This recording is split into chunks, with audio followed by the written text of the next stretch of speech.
नाकाम करेंगे नीतीश कुमार और मोदी को, आप नाकाम करेंगे नीतीश कुमार और मोदी को। तो लगाइए मेरे साथ नारा, नारे तकबीर, अल्लाहु अकबर, नारे तकबीर, अल्लाहु अकबर। असबियत का शिकार मत होइए, याद रखिए ये चुनाव इस बात को तय करेगा कि जो लोग ऐसा कानून बनाए हैं जिससे मस्जिदों को छीना जाएगा, जिसमें मुजरिम नीतीश कुमार भी है और नरेंद्र मोदी भी है, कि मैं अमूर की जनता से कह रहा हूं कि वक्फ के कानून के खिलाफ तुमको वोट देना पड़ेगा। ये मामला अख्तरुल ईमान का नहीं है, ये मामला वक्फ की जायदादों को बचाने का है, ये मामला हमारी मजहबी शनाख्त को बचाने का है, ये मामला हमारी मस्जिदों को बचाने का है।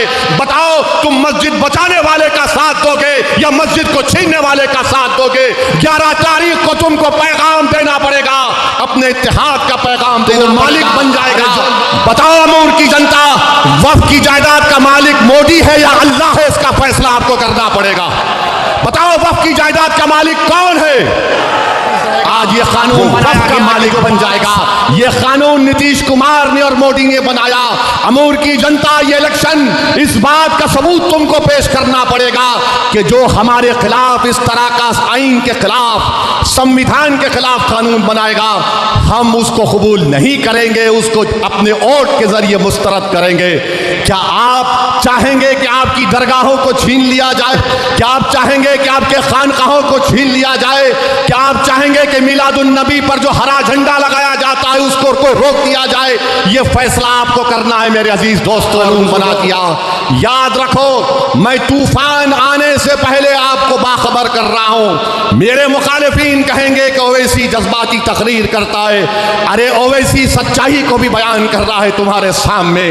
आपको सबूत देना पड़ेगा कि हम ऐसी ताकतों को शिकस्त देंगे जो हमको बांटकर हमारे कब्रस्तानों को, मस्जिदों को, दरगाहों को, खानकाहों को वीरान करना चाहते हैं। तमूर की जनता एक शीशा पिला हुई दीवार की तरह तुमको खड़े होकर इन तमाम ताकतों का जवाब देना है जो हमारी मजहबी तशक्कुस को छीनना चाहती है। अगर 11 तारीख के दिन अमूर की जनता ये तय कर ले कि वक्फ के कानून के खिलाफ वोट देना है, देंगे वक्फ कानून के खिलाफ, देंगे वक्फ कानून के खिलाफ वोट। किसको देंगे वोट? कहीं नीतीश कुमार, जेडीयू और वो जो पुरानी पार्टी, उसको तो नहीं देंगे ना। याद रखो, ये बार बार मैं आपको बता रहा हूं, यही नीतीश कुमार है, यही मोदी है। आज बताओ, अमूर में कोई घुसपैठी है?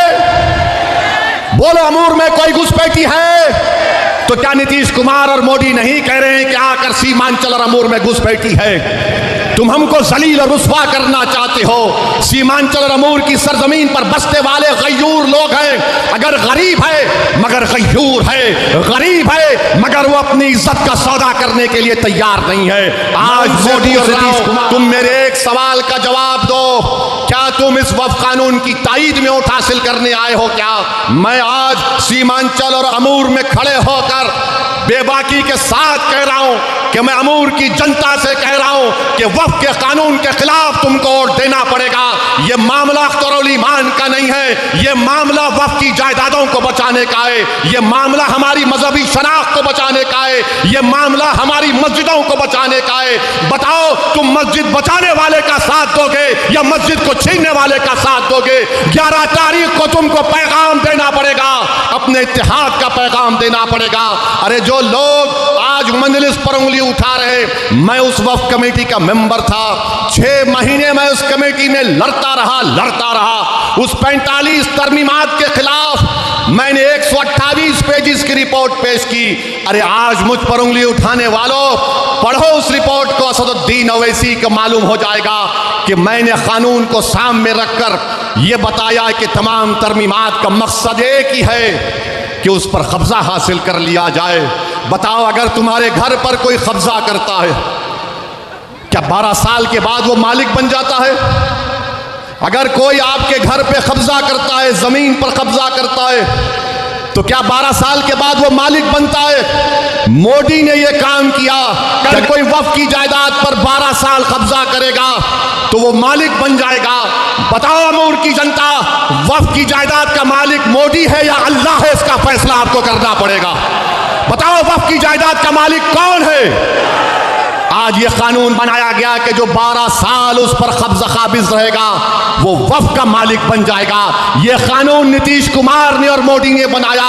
अमूर की जनता, ये इलेक्शन इस बात का सबूत तुमको पेश करना पड़ेगा कि जो हमारे खिलाफ इस तरह का आइन के खिलाफ, संविधान के खिलाफ कानून बनाएगा, हम उसको कबूल नहीं करेंगे, उसको अपने वोट के जरिए मुस्तरद करेंगे। क्या आप चाहेंगे कि आपकी दरगाहों को छीन लिया जाए? क्या आप चाहेंगे कि आपके खानकाहों को छीन लिया जाए? क्या आप चाहेंगे कि मिलादुन नबी पर जो हरा झंडा लगाया जाता है उसको कोई रोक दिया जाए? ये फैसला आपको करना है मेरे अजीज दोस्तों और बुजुर्गों। और जहां जहां बीजेपी हुकूमत में है, बीजेपी ने वहां पर यूनिफॉर्म सिविल कोड का कानून बनाया, उत्तराखंड में बनाया, और उत्तराखंड में कानून बनाकर यह कह दिया कि निकाह उस वक्त तक नहीं हो सकता जब तक कि हुकूमत परमिशन नहीं देगी। अरे बताओ, निकाह तो दो खानदानों के दरमियान में होता है, गवाह मौजूद होते हैं। मोदी ने उत्तराखंड में इस तरह का कानून बना दिया।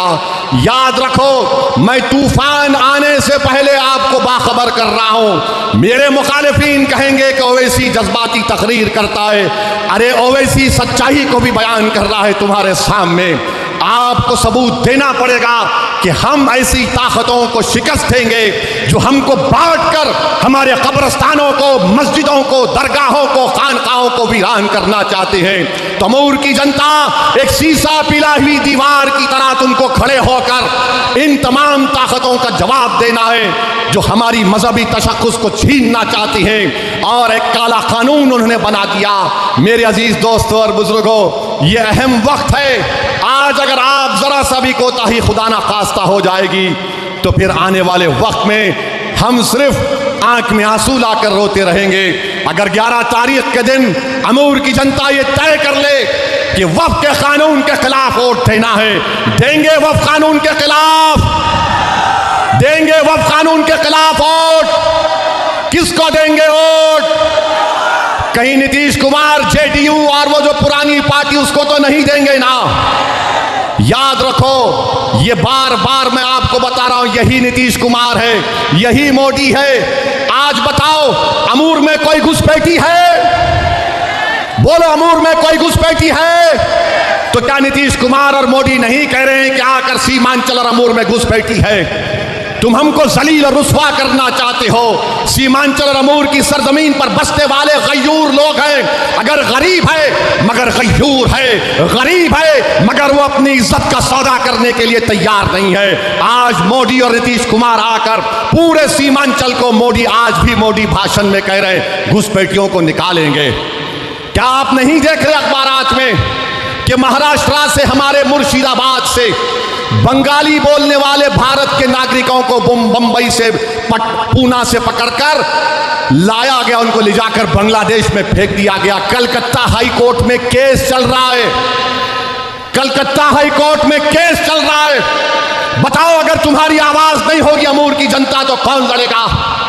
क्या तुम उसका साथ दोगे जिसको 30 साल तुमने साथ दिया, जो आज तुम्हारे दरमियान में कभी नजर नहीं आया? क्या आप उसका साथ दोगे जो तुमको घुसपैठी कहकर हमारे इत्तेहाद को पारा पारा करना चाहता है? ये फैसला आपको करना है अमूर की जनता। मैं आपसे वादा कर रहा हूं, मैंने पहले भी कहा और आज भी कह रहा हूं, जब तक ओवैसी जिंदा रहेगा, सीमांचल के बच्चे और मां और बहनों के लिए लड़ता रहेगा इंशाअल्लाह ताला। कोई दुनिया का माइका लाल मुझे बिहार और सीमांचल आने से रोक नहीं सकता। अरे मेरे मुखालिफिन जो कहते कह दो, मुझे कोई चीज का फर्क नहीं पड़ता, मगर एक बात तुमको जानना पड़ेगा कि आखिर अख्तरुल ईमान से इतनी दुश्मनी क्यों है? आखिर अख्तरुल ईमान से दुश्मनी क्यों है? दुश्मनी इसलिए है कि ये असेंबली में बहुत बोलता है। ये किसको कामयाब करना चाहती है? उनको कामयाब करना चाहती है जिनके आका उनको हुक्म देंगे कि खामोश, तो वो खामोश हो जाएंगे। मेरे भाई, आपको एक लड़ने वाले की जरूरत है, बोलने वाले की जरूरत है। और जो लोग ये कह रहे हैं कि अख्तरुल ईमान 5 साल का मौका मिला, अरे भाई 30 साल का हिसाब कौन देगा मुझे बताओ? 30 साल का हिसाब कौन देगा मुझे बताओ? तुमने अमूर में इतनी बीमारियां पैदा कर दी थी, 5 साल में तो बीमारी का खात्मा नहीं होता। हम ज़रूर इन तमाम बीमारियों का खात्मा करेंगे इंशाअल्लाह ताला। मैं आपसे वादा कर रहा हूं कि जो काम नहीं हुए वो काम होंगे इंशाअल्लाह ताला। मैं आपके दरमियान में खड़े होकर कह रहा हूं कि अमूर और बैसा ब्लॉक में इंशाअल्लाह ताला हफ्ते में 2 दिन अख्तरुल ईमान अमूर ब्लॉक में बैठेंगे, बैसा ब्लॉक में 2 दिन बैठेंगे। यहाँ पर हम दफ्तर बनाएंगे, दारुस्सलाम उसका नाम रखेंगे, और 2 महीने में एक मरतबा मैं खुद तुम्हारे दरमियान में आकर बैठूंगा और देखूंगा कि अख्तरुल ईमान काम कैसा कर रहे हैं। तो मैं आज तुमसे कह रहा हूं, अमूर की जनता, मैं तुम्हारे सामने गुजारिश कर रहा हूं कि खुदा के लिए आज इत्तेहाद को पारा पारा होने मत दो। दुश्मन कामयाब हो जाएगा।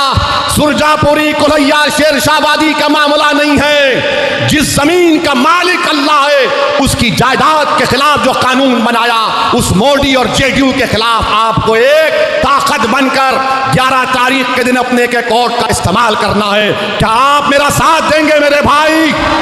मेरी माँ और बहनों, आपकी दुआओं की और आपकी साथ की जरूरत है। मेरे बुजुर्गों, हमेशा आपकी सरपरस्ती की और दुआओं की जरूरत है। मंजलिस जब से सीमांचल में आई, सबकी नींद हराम हो चुकी है।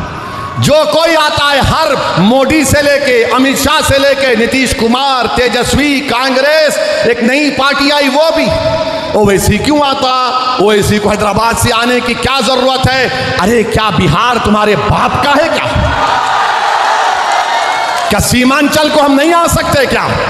बराबर आएंगे और लड़ते रहेंगे। हमने अपनी सियासी जिद्दोजहद का बिहार में आगाज आपके दरमियान में सीमांचल की सरजमीन से किया। कोई हमको रोक नहीं सकता। पिछले बार भी आपने बड़ी मेहनतों और जुस्तजू के बाद आपने यहां से अख्तरुल ईमान साहब को कामयाब किया। अगर कोई ये कहता है कि मैं अमूर का बेटा हूं, तो बताओ मैं क्या हूं तुम्हारे लिए? आपको 11 तारीख के दिन बताना पड़ेगा। अगर कोई घर का बेटा 30 साल मौका मिलने के बाद भी अगर काम नहीं करता, तो उस घर के बेटे को लोग बोलते ये निकम्मा बेटा है।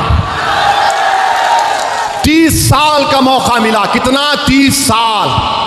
30 साल में उन्होंने कुछ नहीं किया। जब सैलाब आता था, जमीन कटती थी, लोगों ने पूछा हजरत इसका क्या वजह है, इसका कारण क्या है? तो हजरत ने फरमाया दसन दसन दसन है।